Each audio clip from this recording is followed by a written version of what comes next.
చేయాల్సింది ఇంకో సగం కొరకే అని చెప్పేసి అనుకోవచ్చు. మరి ఇక్కడ no doubt at all Vinod అన్న గారి ఆధ్వర్యంలో అసలు ఇక్కడ ఇంకొక సెకండ్, థర్డ్, ఫోర్త్ అసలు ఏ పార్టీ పేరు కూడా వినపడకుండా only the one Congress party అన్న విధంగా ఇక్కడ ఈ ఏరియా అంతా కూడా మరి ఉన్నది. కాబట్టి మీరు ఆ రోజు చేయాల్సిందల్లా ఒకటే, మరి ఖచ్చితంగా బయటికి వచ్చి ఓటేయడం తప్ప ఇక వేరే ప్రత్యామ్నాయం లేకుండా మరి వినోద్ అన్న గారు ఇక్కడ ఏకఛత్రాధిపత్యంగా కాంగ్రెస్ పార్టీని మరి శాసనసభ్యులుగా అద్భుతంగా పాలిస్తున్నారు. ఖచ్చితంగా 27వ తేదీ ఈరోజు మనందరం కూడా బయటికి వచ్చి మరి కాంగ్రెస్ పార్టీ అభ్యర్థి అయిన రెండవ వరుసలో ఉన్న అల్ఫోన్స్ నరేందర్ రెడ్డికి మనం మొదటి ప్రాధాన్యత ఓటు వేసి గెలిపించుకొని ఇంకా మన ముఖ్యమంత్రి గారికి ఏం కావాలో అడగాలి, ముఖ్యమంత్రి గారికి ఒక గిఫ్ట్ ఇవ్వాలని చెప్పేసి కూడా నేను అభ్యర్థిస్తున్నాను. ఇవాళ మనం తెలంగాణ రాష్ట్రం గౌరవనీయులు ముఖ్యమంత్రి రేవంత్ రెడ్డి అన్న గారి ఆధ్వర్యంలో ముఖ్యంగా నిరుద్యోగులకు అందరికీ కూడా ప్రశంసలు అందుకుంటున్నారు. ఎప్పుడు కూడా ఏ కాలంలో కూడా మరి నిరుద్యోగులు ప్రభుత్వం పట్ల పాజిటివ్ ఉండేది కాదు.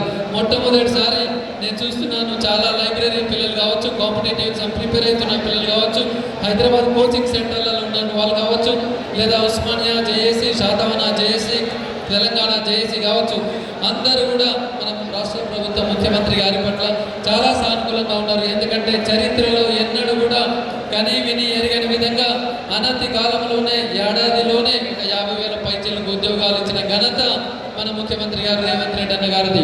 ఒక ఉద్యోగాలు ఇవ్వడమే కాదు, మరి జాబ్ క్యాలెండర్ అనౌన్స్ చేసి చాలా సాహసోపేత నిర్ణయం తీసుకున్న ఘనత కూడా మన ముఖ్యమంత్రి గారిది. ఇవాళ ఉద్యోగులు కూడా షార్ప్గా 1వ తేదీ నాడు వారి గౌరవ వేతనం రావడం, అలాగే వాళ్ళ ప్రమోషన్లు కావచ్చు, ట్రాన్స్ఫర్లు కావచ్చు, మరి అన్ని విషయాల్లో కూడా ముఖ్యమంత్రి గారు ఏదైతే ఎలక్షన్లో ఆ రోజు చెప్పి ఉన్నారో అవన్నీ కూడా మీరు చక్కచక్క వారు చేస్తున్నారు. మరి ఇవాళ మహిళలకు ఉచిత బస్సు గురించి మీకు ఒక ఎగ్జాంపుల్ చెప్తాను. నేను మొన్న కరీంనగర్లో టెట్ ఉచిత కోచింగ్ ఇచ్చాను. ఒక 1 మంత్ ఉచిత కోచింగ్ ఇచ్చినప్పుడు మన పెళ్లి నుంచి ఒక అమ్మాయి లేడీ కరీంనగర్కి ఉచిత కోచింగ్ క్లాసులు అటెండ్ అయింది. నేను అడిగాను, ఏంటమ్మా బెల్లంపల్లి నుంచి వచ్చామంటే, సార్ క్లాసులు చాలా బాగున్నాయి, ఎలా ఉచిత బస్సే కదా సార్ అని చెప్పేసి అమ్మాయి అంటే నేను అనుకునేది, అబ్బా మన రేవంత్ రెడ్డి అన్న గారు ఎంత మంచి పని చేసి ఉన్నారని చెప్పేసి. ఇలా మహిళలు మరి ఎంతగానో దీన్ని సద్వినియోగం చేసుకుంటూ వెళ్తున్నారు.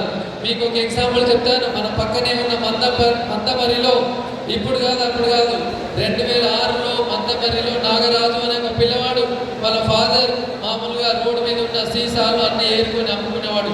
అతి పేద కుటుంబంలో పుట్టిన ఆయనే నాగరాజు మా దగ్గరికి మెడికల్ కోచింగ్ వస్తే అబ్బాయికి 2 సంవత్సరాల ఉచితంగా ఫ్రీ కోచింగ్ ఇచ్చాను, లాంగ్ టర్మ్ కూడా ఫ్రీ కోచింగ్ ఇచ్చాను.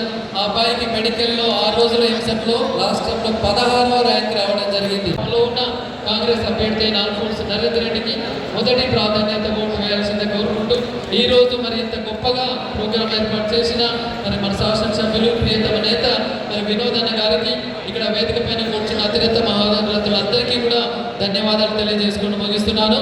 జై కాంగ్రెస్, జై జై కాంగ్రెస్.